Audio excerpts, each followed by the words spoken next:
Hi, everybody. Such technical difficulties starting out today.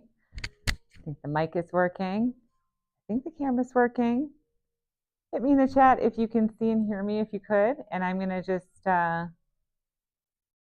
you what we will be working on today while I go and check another screen to make sure that this broadcast is moving right along. All right.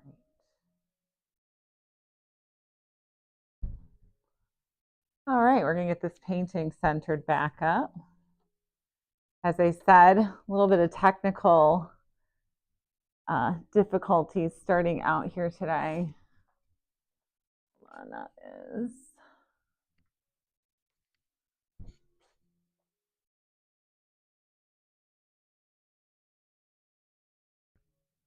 there we go. Let's just make sure I'm going.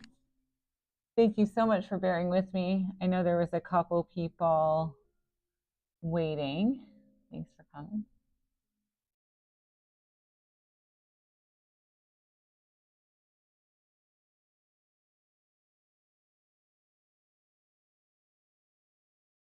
All right, looks good. Okay, I saw just a few moments of that were at least happening. Again, you guys, I'm very sorry. I had to reset the modem that booted the connection between the streaming service and YouTube, and then I had to reset that. And now I'm just gonna kind of get into our 1 hour painting. I think I can still go for about an hour today. This is hour 2 of a 3-hour painting, and I will have this lovely reference photo available for you that you could download if you'd like that in the future. And really what I'm doing today is like the middle of the painting. It's not going to be the finishing layer, but I do want to work a little bit on establishing these trees in a way that is like the trees want to feel more woven in than pasted on top. That's kind of my concern today.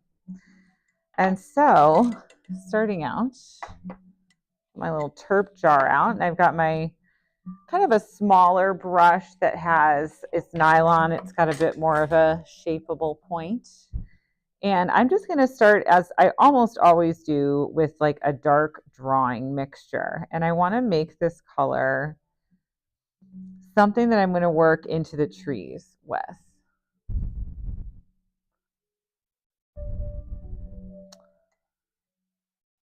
And how's the sound? If anyone's listening out there and can just let me know if the sound is okay, it would be much appreciated, because I couldn't really spend a long time checking into that. But if you do happen to have a moment and have access to the chat, I think that would be supremely helpful to know. But until then, I will talk and assume that all is well.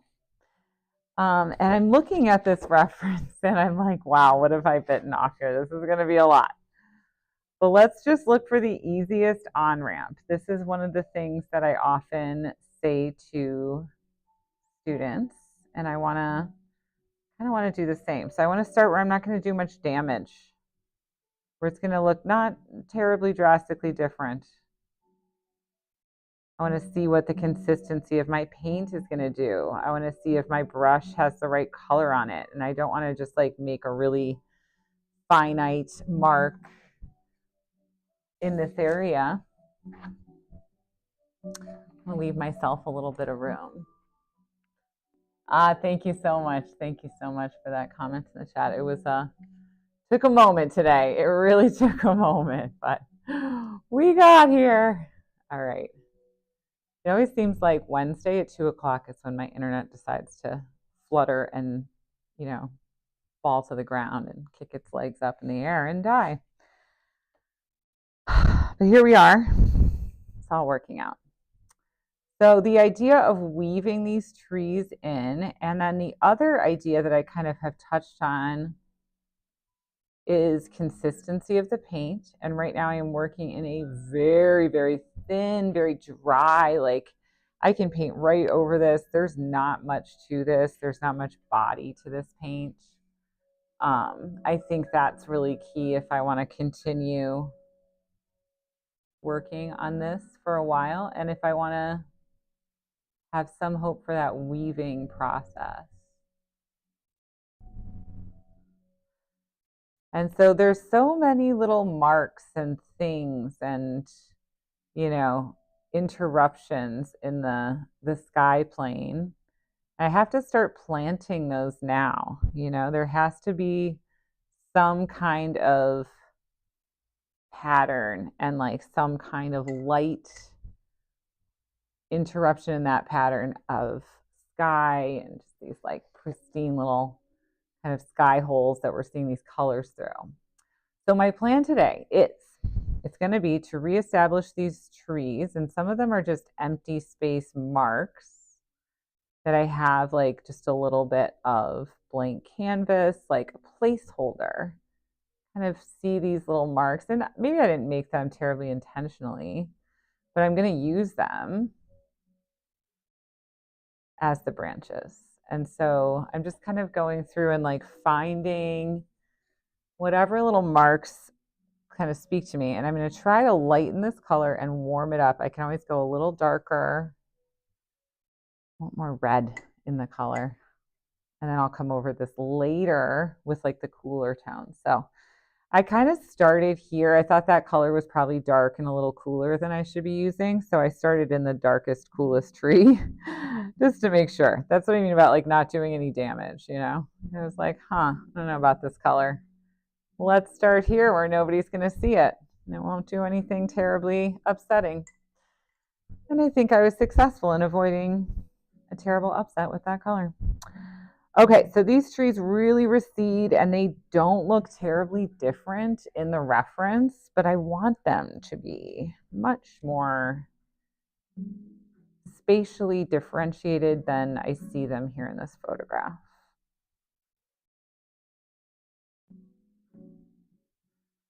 All right.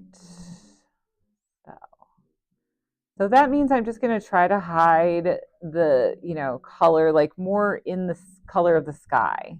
It's got that kind of yellowy warmth in this area. Maybe I'm going to put a little bit of yellow into this color just to have them share that quality.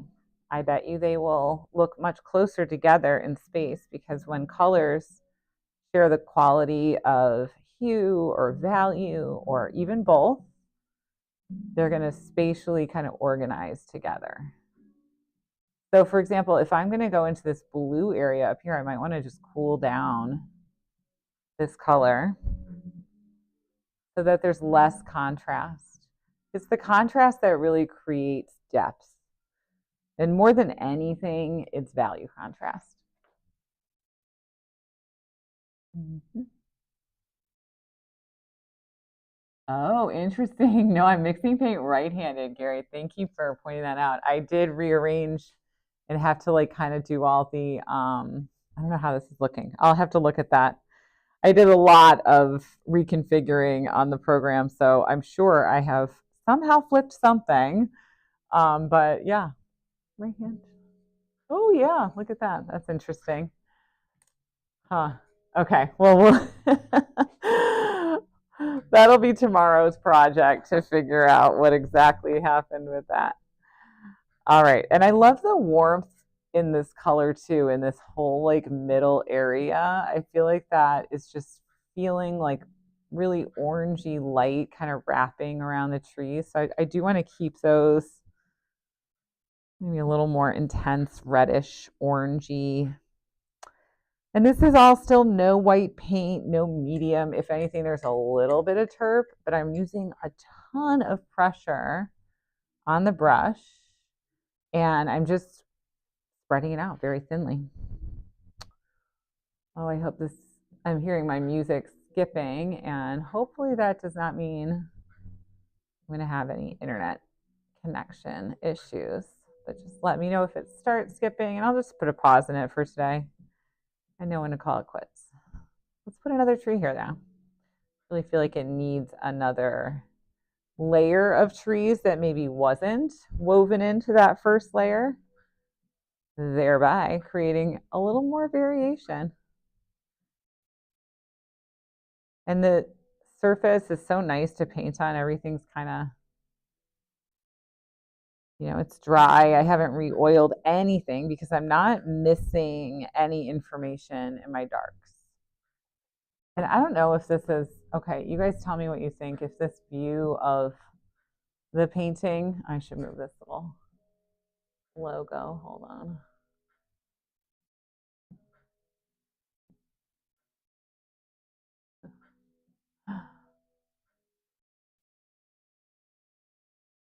Okay. I was wondering if it was helpful at all. Sometimes it's like seeing a floating hand. You have no idea like what's going on in the studio. So I'm just going to put that up there for just, let me know if this view is helpful, if you'd rather see like the close up of the painting. Because I think some people who, especially if you have never been to the studio and you don't really make paintings like this, maybe you're just kind of wondering what the whole scene is looking like.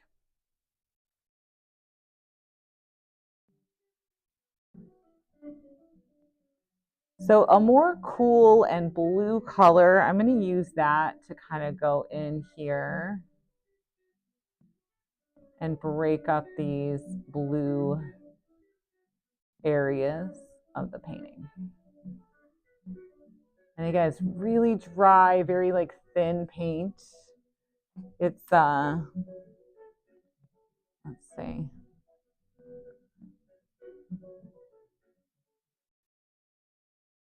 Can you see it closer this way? I don't even know which way the painting turns out larger or if it helps to see the palette, but I'll take a little, I'll put a questionnaire out for you later, a vote or something. But in any case, trying to get cooler and less contrasty with some of the colors in these cooler areas is my goal right now. And I'm just kind of using one brush and I'm smushing enough paint out of it and picking up paint in such a way that I'm getting a clean enough color. And it's working for me. But the minute it doesn't, I can wipe out this brush. But I really am okay with this level of brush mixing right now.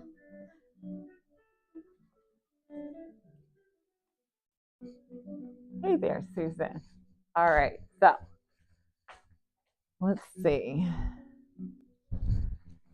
I have to back up from this painting frequently today because this is, a fairly large piece to be doing maybe this quickly, but we'll see. I think I can do it.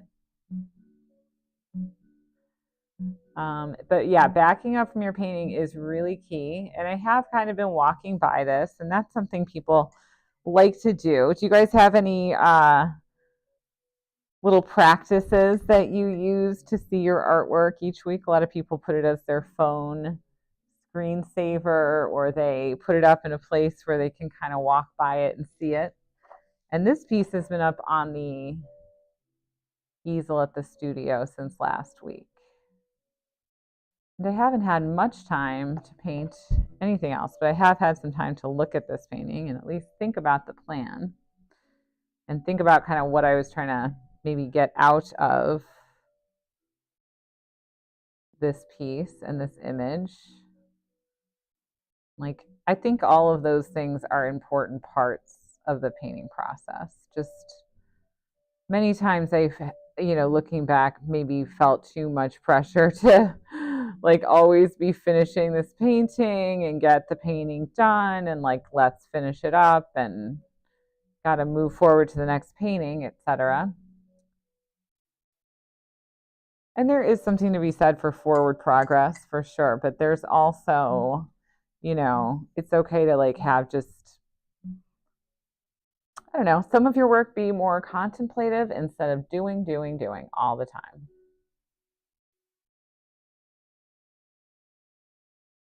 So I think putting up your painting so that you can kind of see it, or, even maybe you're looking at it too much. Maybe you need to put it away for a while and then see it with fresh eyes in like 2 or 3 days. Wait like 72 hours, then look at it again. I used to have a student who would leave the studio And she would ask me to put her painting up in the drying rack because she could not, in her words, make eye contact with the painting. Because and I totally relate to that. Sometimes you need to look at it and contemplate, and sometimes you need to look at it with fresh eyes, which means don't look at it for a while. And then you let that pendulum swing right back and you can look at it again. Okay. Whew, so much to think about. It just so quickly piles up with these, subjects where there's pattern and there's different colors happening, and I'm trying to keep consistency in mind, as I always talk about, really working with this like thin paint that I can kind of work into and working all over so that I'm not finishing like one area and leaving other areas behind, I hope. But my plan today is to go in and define these trees. Then I'm going to come back in with thicker paint and like obliterate and cover some of these little branches and marks that I have made with almost like a window pane or stained glass kind of effect. And then next week when that's dry, I'm going to come back in again with the trees and bring those over the front. And so over the top layer, I should say. And so by doing so, I am trying to get this effect of, the trees being part of the space, part of the environment. And I was really thinking of structuring the painting in a way that like describes that. So utilizing all of the beautiful properties that oil painting gives us, right? All this transparent and ability to layer.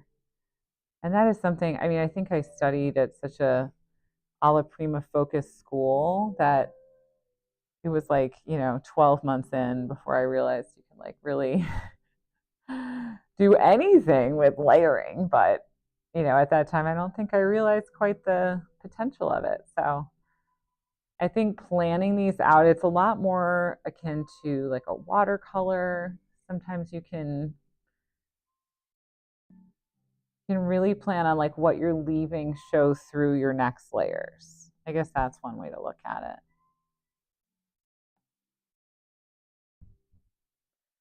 All right, so we're back into this like little blue purple area. I feel like I'm not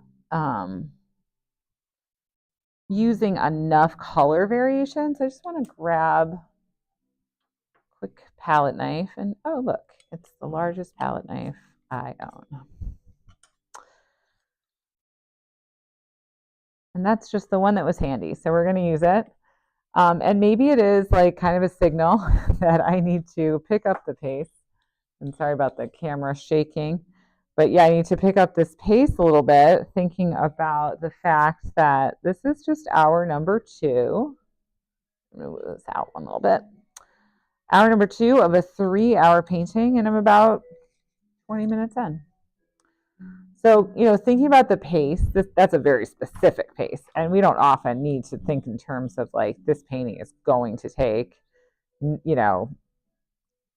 X amount of minutes. But you do want to think this is kind of a medium, like half-day painting or a 3-session painting, or, kind of consider the length so that they don't stretch on indefinitely. And let's see. Putting a little burnt umber, ultramarine blue. I just want to make like a dark kind of tree color. Here's a little Prussian and quinacridone red. Very purpley. And let's put some of this. Ooh, I love that. Okay, that's a burnt sienna.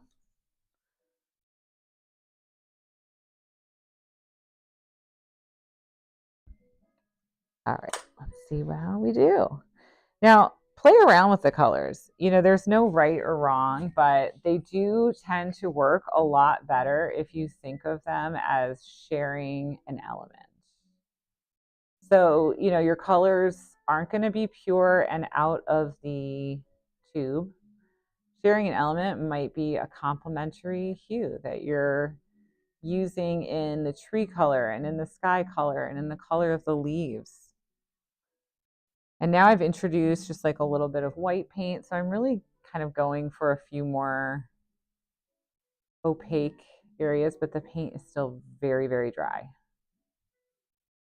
And I'm dragging it over the surface, blocking here, dragging it over the surface so that I have a little texture show through of those underneath layers.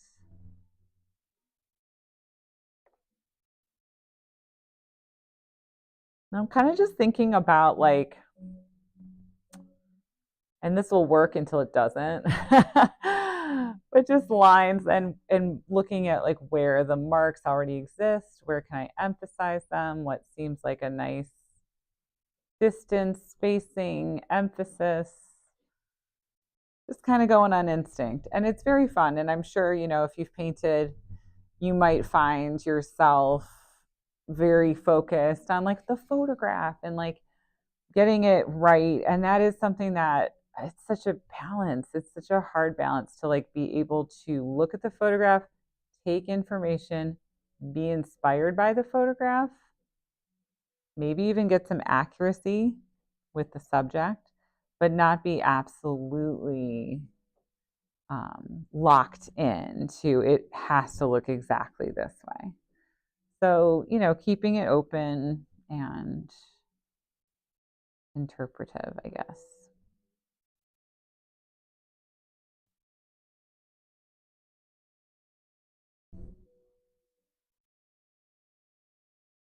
And so far, I've just used like a little drop or two of clean or clean enough Gamsol or terpenoid. And I like the texture I'm getting. It's not my absolute favorite everywhere, but so far so good, I think. That might have gone on a little too dark.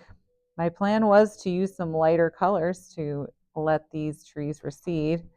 And that's what I'm going to do now. So I want to mix up like a slightly lighter and more neutral,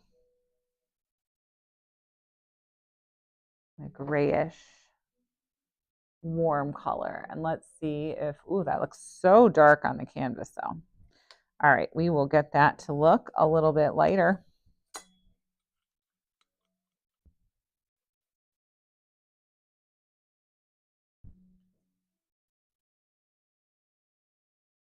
I'm just going to make this little pile of like an orangey,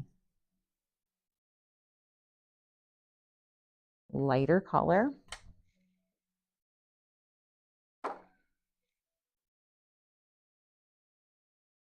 I cleaned off my brush for the most part. And you can see I'm really, I hope you can see on this palette view, I'm really scooping that paint pretty, you know, effectively. I'm not leaving much on the palette. I'm really scooping up as much paint as I possibly can. So that brush is good and loaded with paint.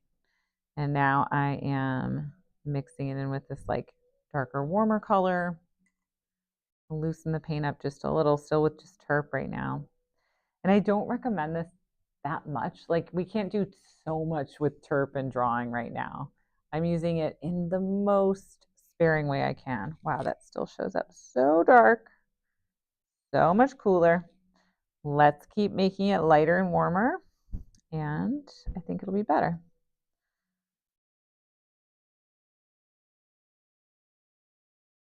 Yeah. I just kind of moved that color out to a more like burnt sienna. Let's see what it looks like.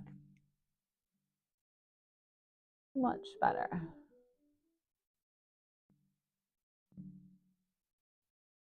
And I could see going a little bit of like a quinacridone, even. Get that to be a little bit more intense in color.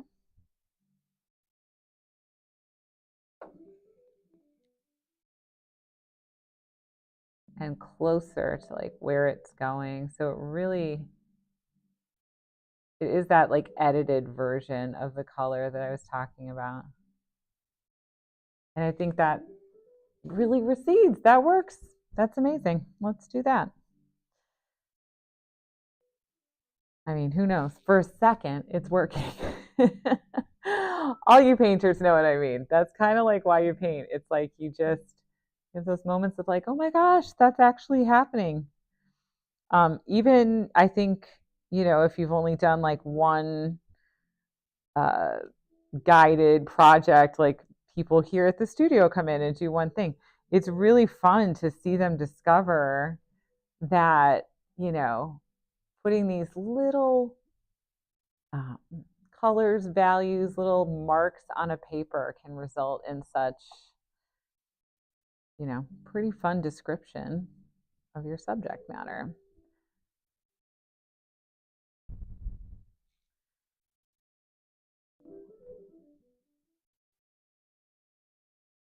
Now, sometimes that joy only lasts momentarily. But, then you get frustrated. You're like, why isn't this looking like the thing? But, it is that back and forth and just kind of knowing that if you had it for a moment, you can likely get it back. Um, but I think that definitely keeps people going in painting. It's kind of a mixture of like frustration and hope, right? I think so.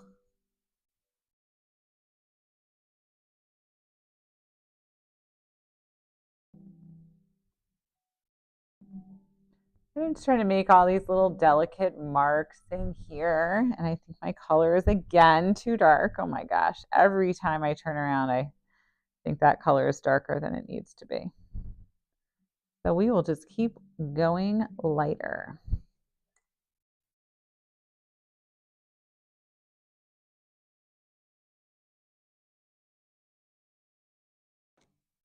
All right. I want like enough contrast so that you can see these marks because I don't need to make invisible marks.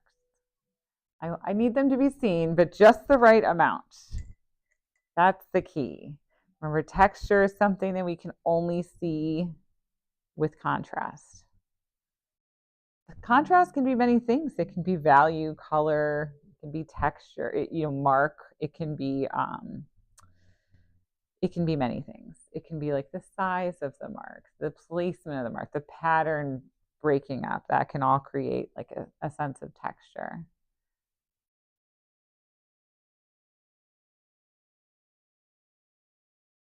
And now I think what I feel ready to go into is just laying down like a little bit more on the forest floor here. Because I want these to like kind of relate to branches, trees, marks.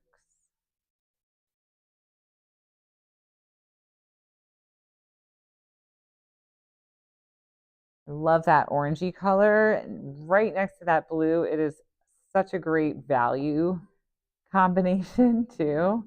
I'm gonna really try to preserve that. And again, like if you have a painting practice and you paint, you might find that there's just moments where you're like, wow, look at that little color combination. That's fun. I like it. There might be like a yes that comes up for like that little color right there, that little mark that I just made. That's a good one. You want to preserve that. That I think of as like a note. That's a little color note that I can leave on the canvas and I can come back to that and I can remember what I like about that area specifically because it is right there. So I'm not going to cover it under any circumstances. I will come back after I've matched that color and then I will make more of that color. So when you hit upon those like really nice little combinations, just remember where they are, leave them as is, move along, and just know we are going to come back to that and have a color to match.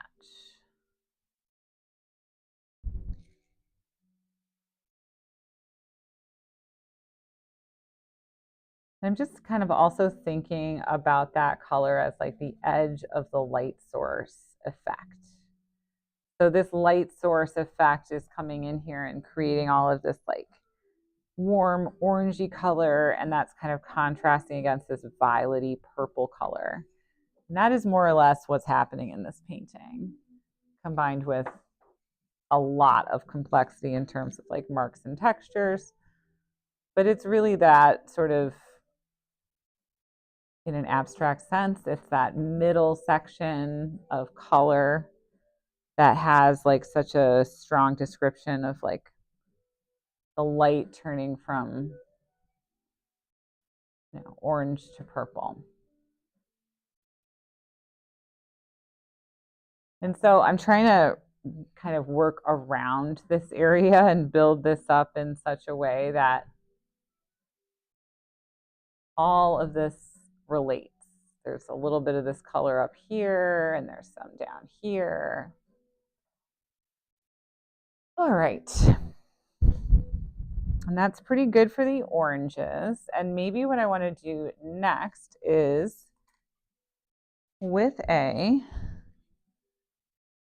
second brush, I'm going to just mix like a kind of purpley gray tree color. Burnt umber, ultramarine blue, quinacridone magenta.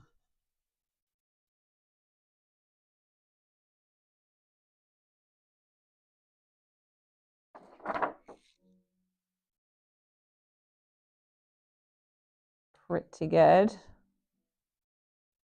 And I want to put a little like cobalt blue on my palette. So there we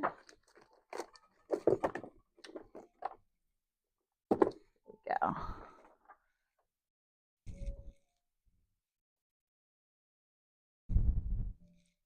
What a beautiful color cobalt blue is. Beautiful and expensive. It's kind of like an ultramarine, but a little bit stronger at a lighter value. In terms of like when you would make ultramarine this light in value, you would need to add a significant amount of white, and I think it kind of grays out that saturation. Now, let's find a brush, shall we?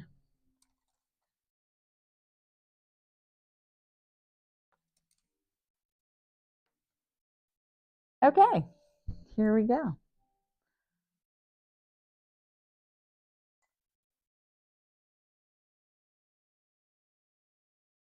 This brush is leaving something to be desired, but that's okay. So I really want some color contrast here.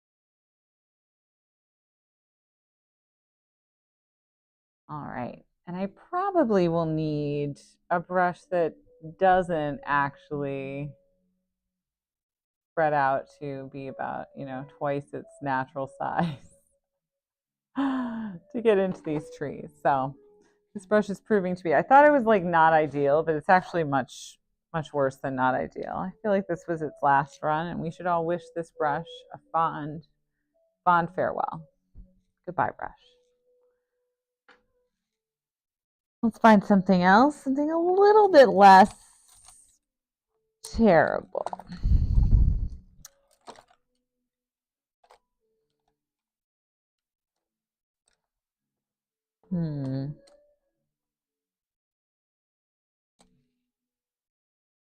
Okay.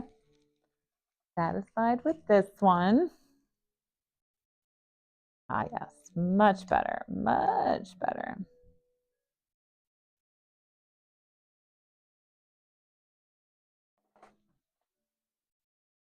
All right, so what I want to do is not forget that I do have an upper part of this painting and a lower part of the painting, and move around a little bit and really just fill this with some sort of activity that can be, again, half painted over. And I also want to connect some of the more major trees and branches.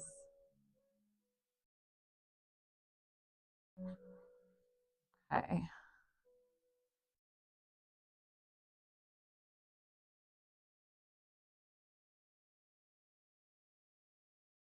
Now that is feeling a little bit better, a little more balanced. Sometimes you might find, there's just this thought of like, uh-oh, am I working in one area too long?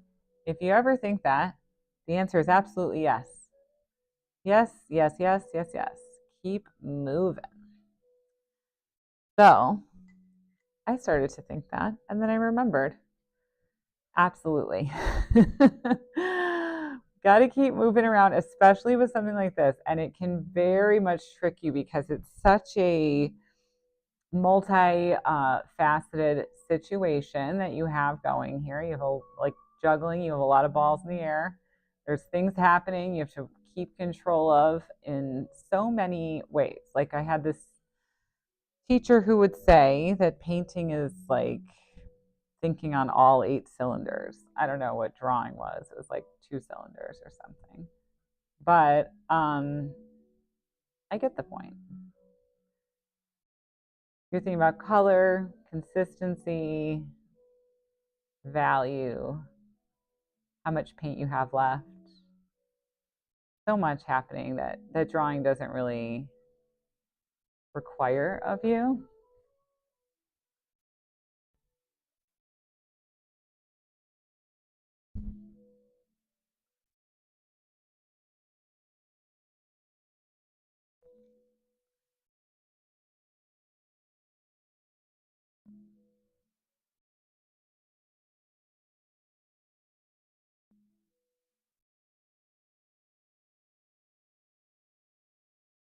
And again, I'm just changing these colors to really get that sense of the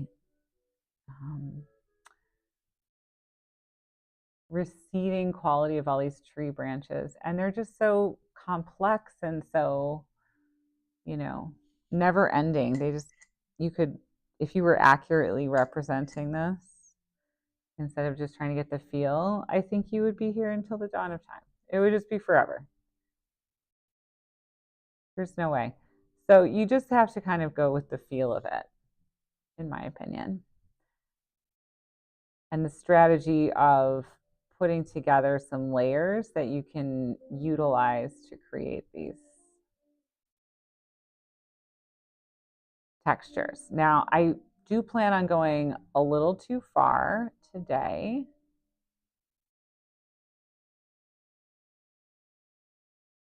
With these branches, and then I'm just going to hit a few kind of window pane or stained glass-ish marks of background color a little later.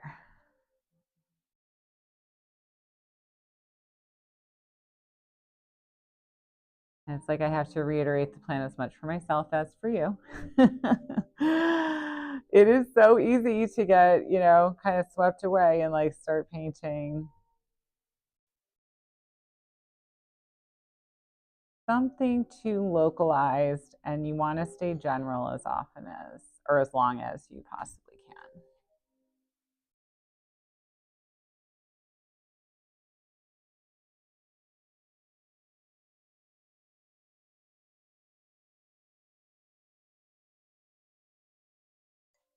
I'm going to back up after I do this little grouping of trees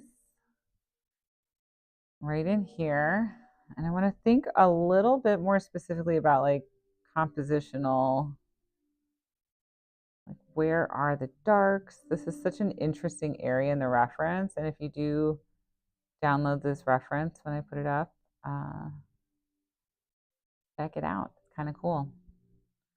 Lots of layered marks, lots of receding trunks of trees. So you have to kind of think about, like, it's almost a pattern that has a rhythm to it as you're putting this in.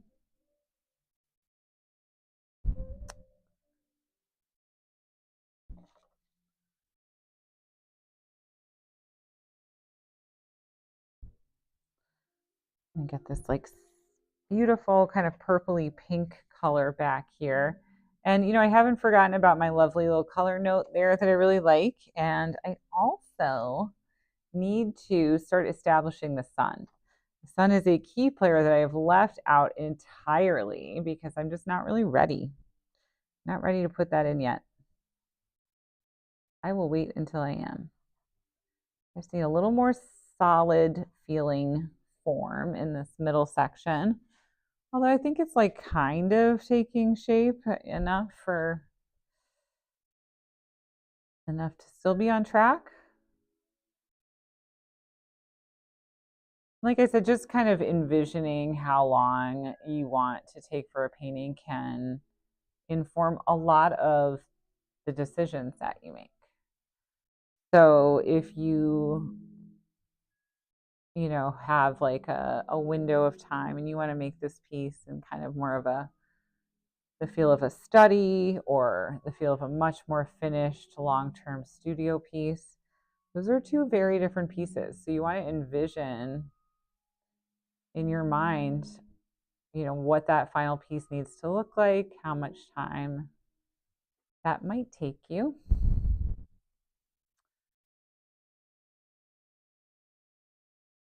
And not to say that you can never change your mind mid painting and make something, maybe a study that was going to be longer, or vice versa. But I do think that, the success of a painting really is how close it comes to your vision for it and the intention that you had for it in the beginning. So just considering these things, I think, is really important for like the direction that your painting is going to take, especially because it is so easy to get a little bit carried away and swept away. Oh, a window pane color, Elaine. This window pane color idea, I'm thinking more like stained glass. Really, I should say stained glass, and I'm just like, blah, window pane. But yeah, like a stained glass, like I'm going to go in between some of these little marks. Oh, and also I'm getting window pane from sourdough bread making, which is another thing that I do. And, you have to like stretch the dough out and see, you're supposed to see like a window pane. So naturally, y'all know what I mean. All right. Now I'm going to pay attention to that clock today.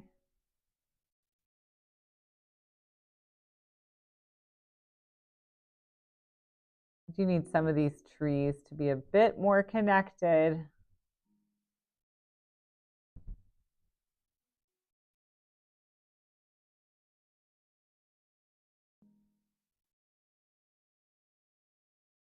Maybe a little more solid, but like I said, we are going to come back over with like a final layer of trees. At least that is the plan. Oh, there is a plan. It might not seem that way.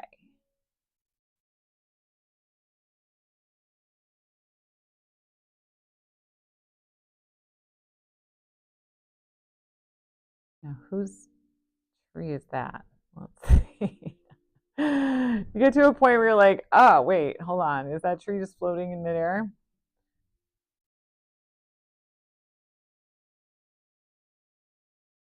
And also, this is the phrase that just popped in my head, painting yourself into a corner. That really takes on new meaning sometimes in a painting, doesn't it? All right, I still feel like I'm a little short on random marks that I can kind of leave show through. So I'm going to make one more attempt, get these random marks on, and then it is big color time. We're going to pop these big colors over this and then be done for today. And then come back and make it all amazing next week. Okay, so random marks of color. We're going to start with the oranges. And these are, you know, I don't want to say random, but I did. So I'll stand by it. It's for the branches. We want to make marks that we can use down the line as things that kind of show through.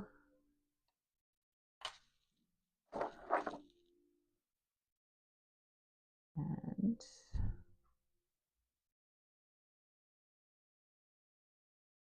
get a little more brown in that color, a little more chirp.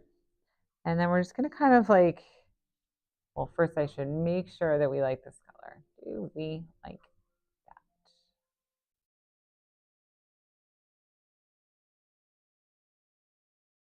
that? Okay.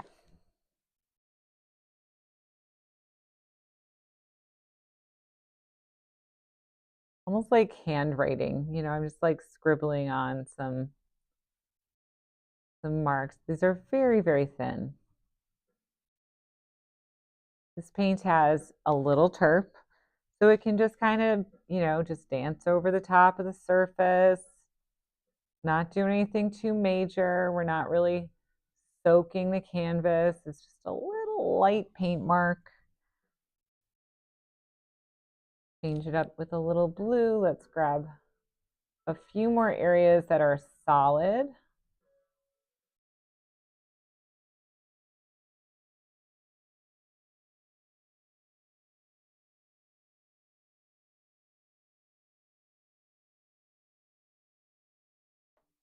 I'm not really that concerned with like the final shape or character of these trees at the moment, as long as they don't feel distracting. And so far they don't.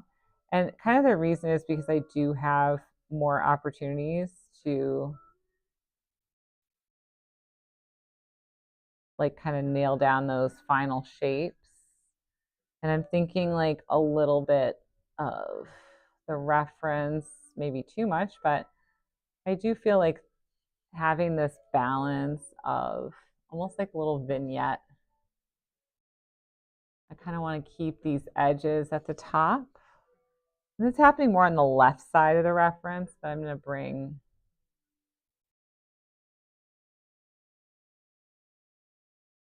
some into the right side. And there are some places where we see quite a bit of warmth. So I'm going in with this like dark red, reddish brown. We get some of this reflected and contrasting with the purples, with the blues. All right.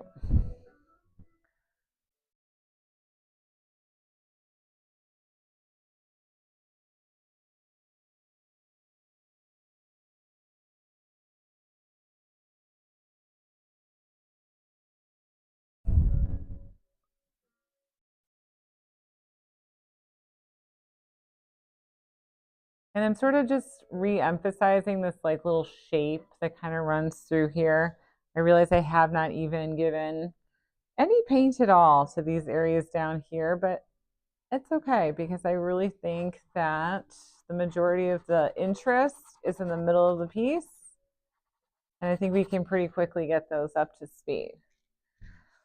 All right, here we go.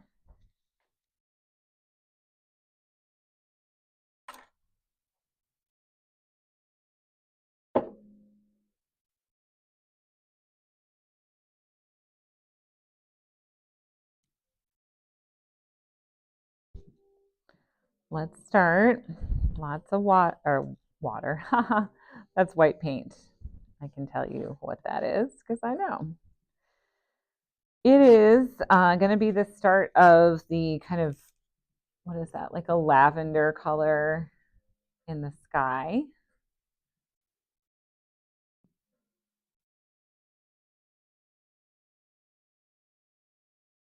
And now I'm really probably more concerned with matching my, or not matching, but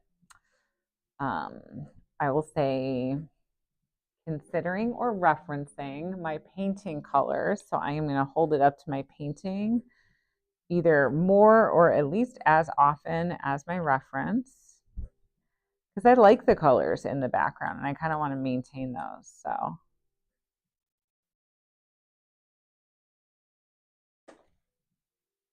I think that looks pretty good. Now, choices are brush, palette knife, or both. Let's see what happens first with the brush, but now I am really laying this paint on.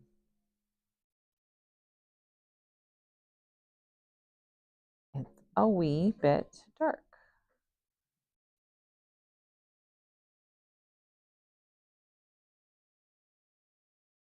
And see how I'm just kind of, yeah, that happened. Don't do that. Don't do that. Don't do that. You really want to knock your painting off the easel, ideally. That shows that you're really painting now.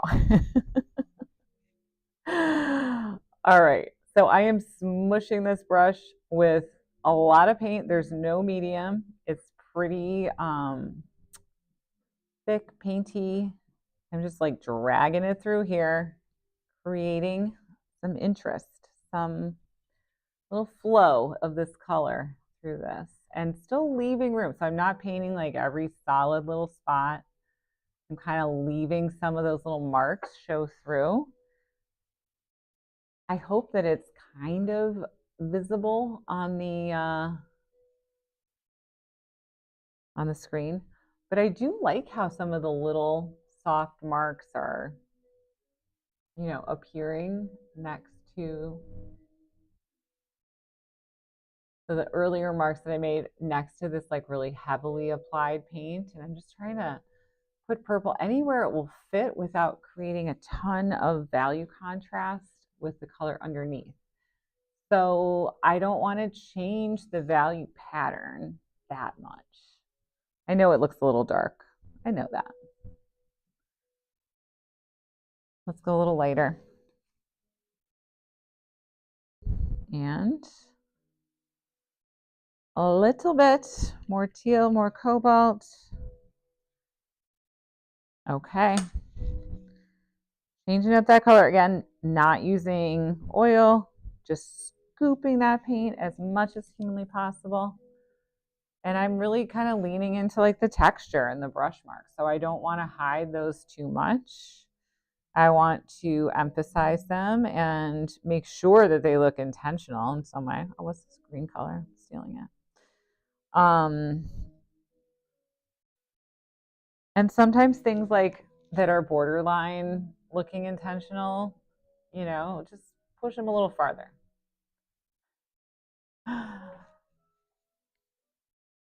Now, I do want to remember that every color that I have in that sky, I'm going to try to find a way to bring that into the ground plane.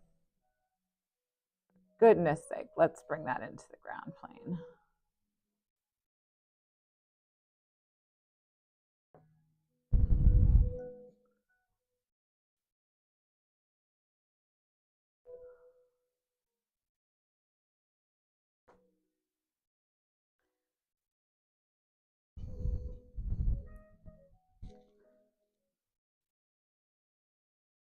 And then we can always do a quick variation. Like there's this little grouping of tree branches, and they almost like, they're so light and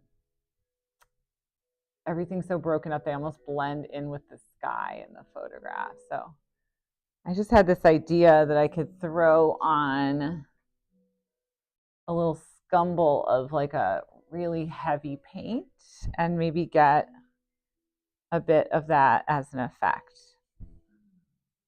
And I like just kind of dragging that side of the brush through. So now it's, I was painting the sky, and then I shifted my focus to make marks that were like kind of more like branches through there. That's a dangerous thing to go back and forth, but I do think it worked right there. So I want to stop that situation and carry on with the original plan. Original plan. And I want to make a slightly more pink, kind of orangey pink in the sky.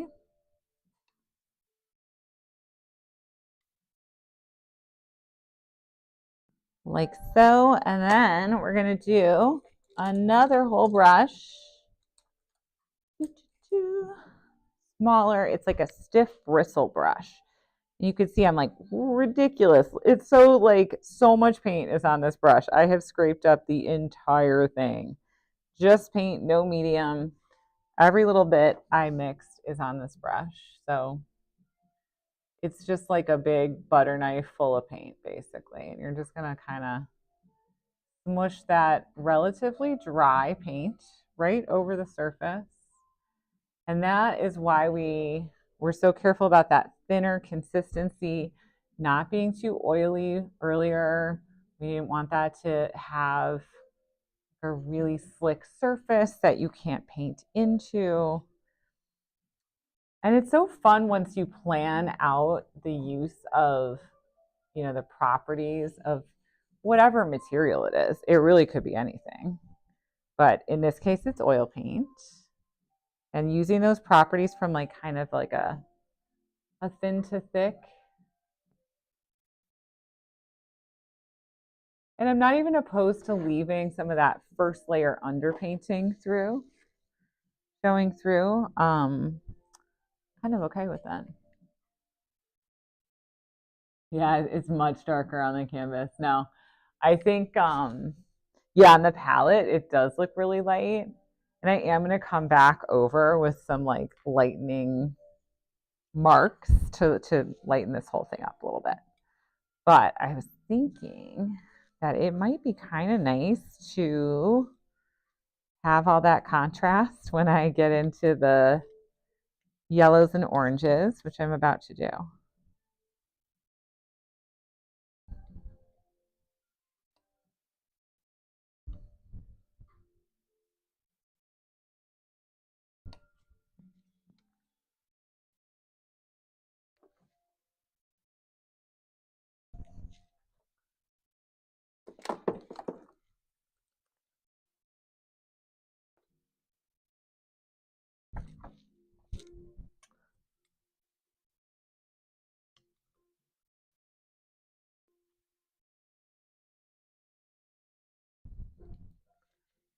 Hmm.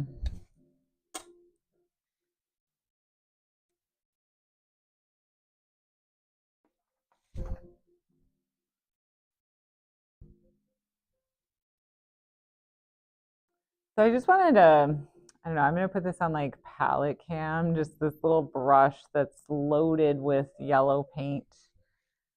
I think it might be a good color to start really building up the sun.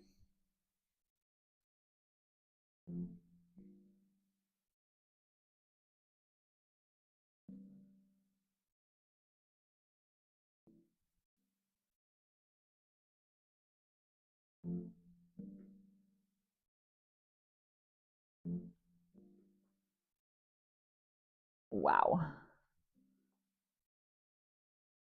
That changed things, huh?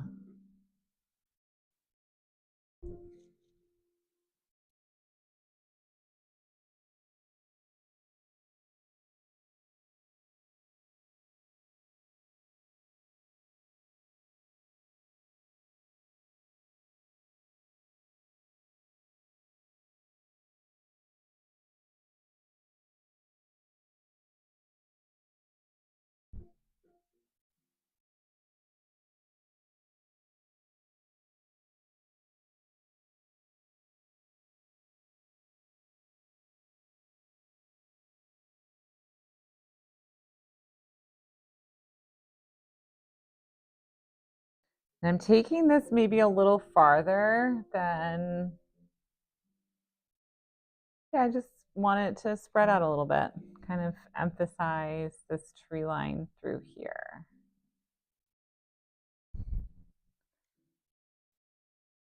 And then these little stained glass marks, just kind of popping these here and there around this little focal point area. I think that's a really nice brush for it. It feels kind of like the right size mark.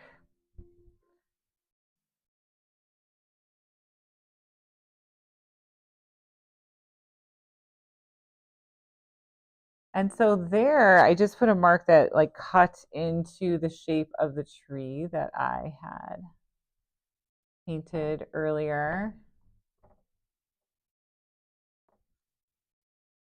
Just really trying to build up this paint surface and just lay down some nice strong marks of paint. And they may not be the most visible because they are going over like a very similar color, but important to do. And here we have like some tree branches that we can kind of scumble over and just leave a little hint of them showing through. I think that's kind of the way to go.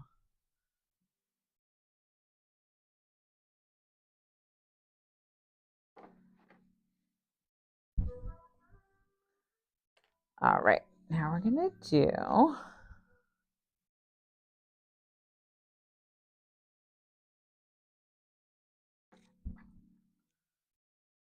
slightly lighter blue that we can kind of take through to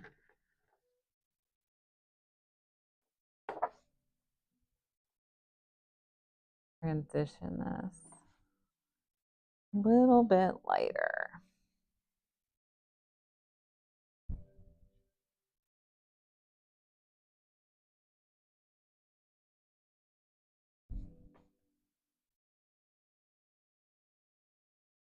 One of the things that I feel like I really like about paintings that, you know, have this kind of flowy brush mark and like a lot about the pattern is when you can very clearly see the marks.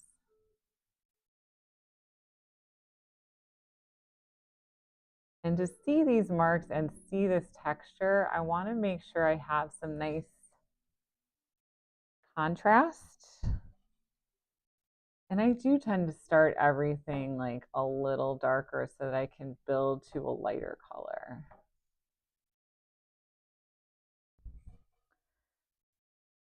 And so this stage is kind of my thought about this stage was to get about this far in the sky, or maybe a little farther because I'm not quite there yet.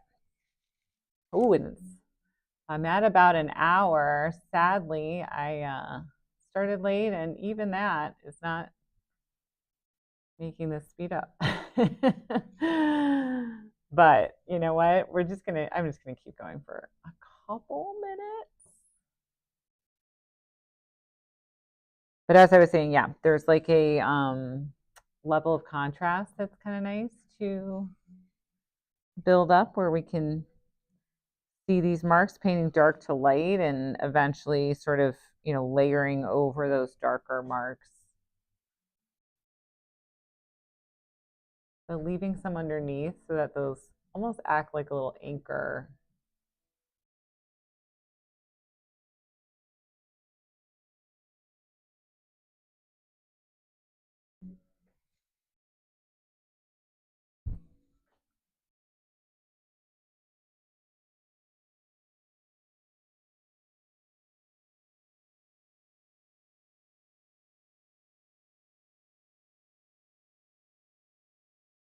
And I've often, you know, worked with people doing skies and landscapes where they have this area of blue sky next to an area of yellow sky. And I will often recommend putting a large degree of pink in the color that transitions between the two because it'll mix really beautifully with both the blue and with the yellow. You'll get a really nice orangey color.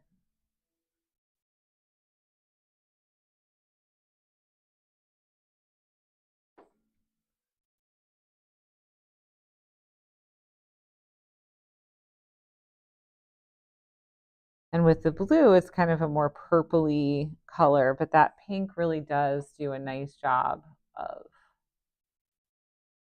like marrying the two together without it feeling like it goes green. And there's the pink now.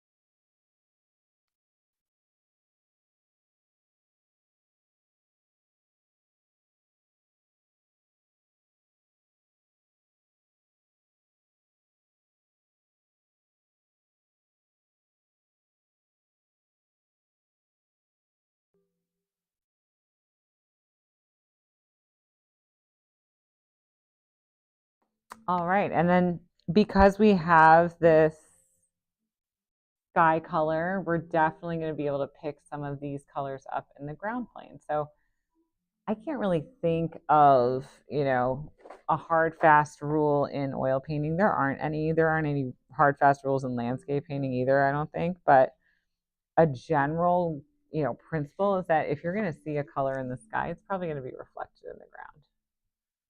And so creating like a little bit of harmony between these areas as we sort of work, it just makes sense to have that like transitional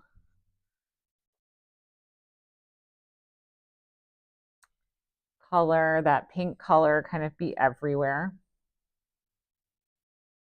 That silvery blue color is such a beautiful contrasting color against all that like warm, kind of put that through. And then I think might do just a little bit of laying down some paint with a palette knife. And I'm going to sign off in just a moment, but let's talk about this color. It's an orangey color affected by that cool purpley shadow quality. So we started with sienna, very orangey, quinacridone, that pink, a little cobalt. Let's see how that's going to look. That's going to look close to what I have, I think. And that's not necessarily everything I want, but let's see.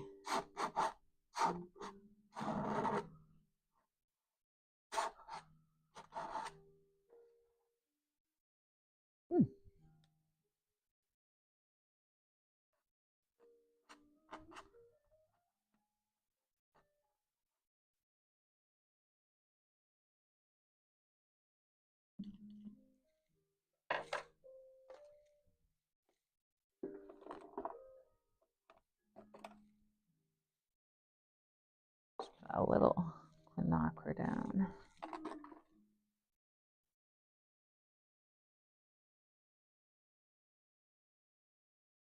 And from this like more purpley color, I'm just going to mix a more pink version of this.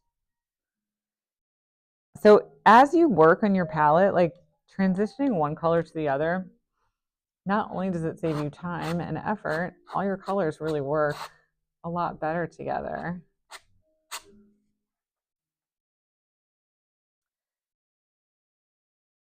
And I do feel like darkening this is so significant, but I want to do it. I really want this to be like more dusk than day.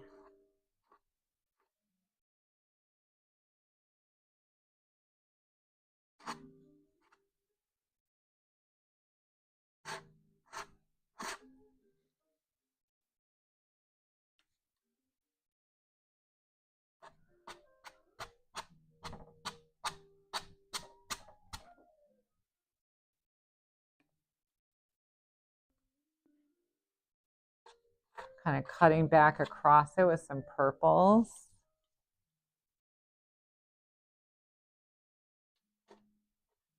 And I'm going to kind of lean into that idea of the vignette.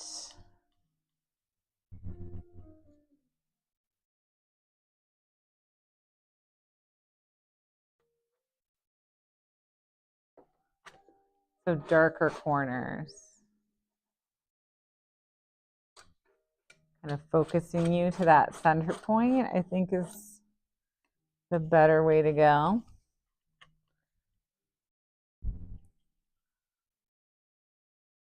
Let's make an orangey color. A little lighter. Maybe a little prettier. And again, just keeping that color contrast. That's really the only way we can see any of these marks. And what I'm doing with this palette knife, you know, I'm throwing this paint on in little dabs, right? I'm not hitting everything straight across. I feel like that's kind of working for a sense of, you know, leaves. All right, and then darkening this too, like I feel like it balanced out.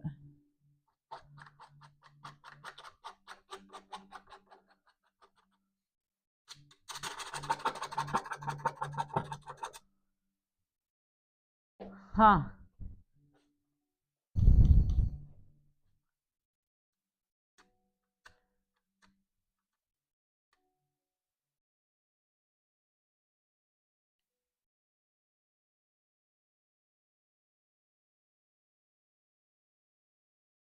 And I'm just, right now I'm taking this kind of blue color and breaking up a little bit of this orangey reddish color. And then I will just scrape right into it.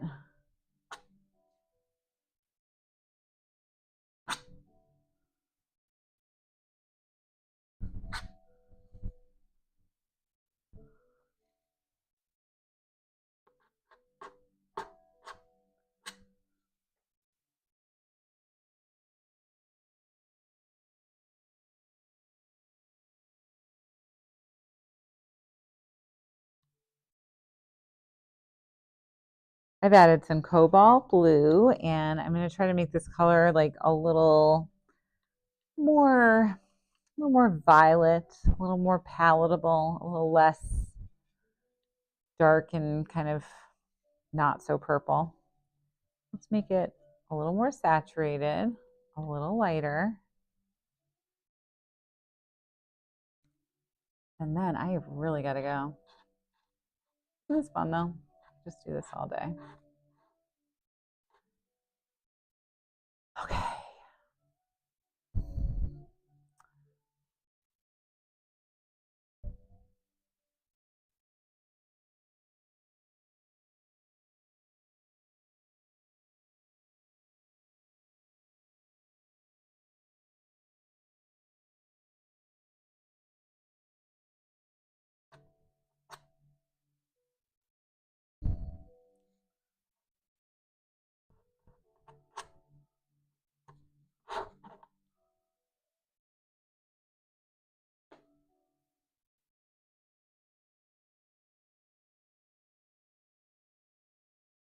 Let's change up this color a little for a few lighter marks, maybe. There's just so much nice paint left over that I'm going to try and use that up a little bit.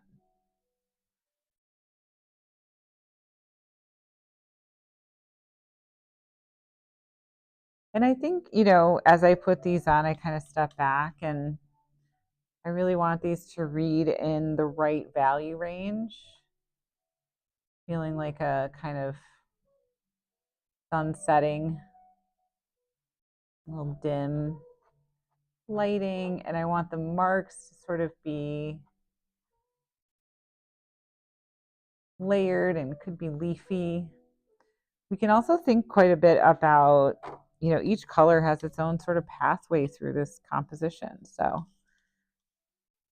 the placement, the rhythm of the marks, the size of the marks, everything kind of works together to create that sense of space. Mm-hmm.